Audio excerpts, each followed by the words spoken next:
Почитувани, каква е врската на Агенцијата за обезбедување омерта со бруталната ликвидација на младиот фудбалер Мартин Јанушев?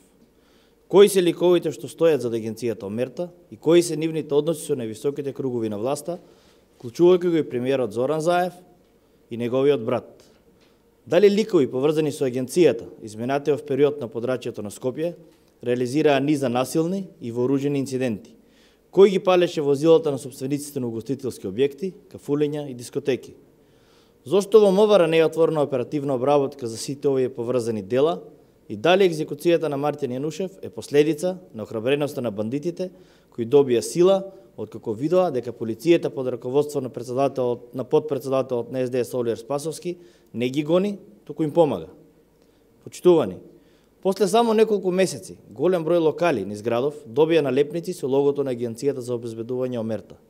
Медумите објавија дека Омерта Security е регистрирана 20 дена откако СДС ја формира владата. Секому му е јасно зошто е формирана агенцијата. Целата јавност знае што прават изминативе месеци. Целата јавност знае, само Заев и Спасовски молчат.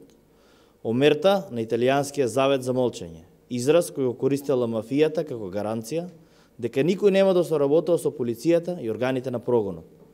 Во Македонија, со Заев на чело, мафијашите не мора да молчат.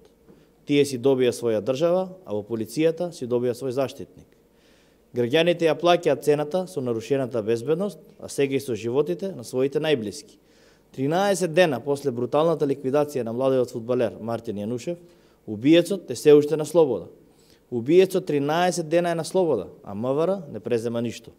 Полициските специјалци се користат за приведување на малолетници што запалиле цигара или купиле пиво и за рации во локали каде што нема лого на омерта. Вистинските криминалци и убици слободно се шетаат надвор од државата и постираат фотографии на Facebook и Instagram.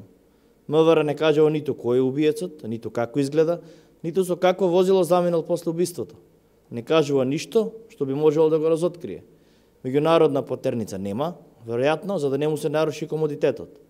На официјалната страница на МВР се објавуваат фотографии од лица по кои се трага за минорни дела, но за човекот што брутално го екзекутираше Јанушев нема ништо.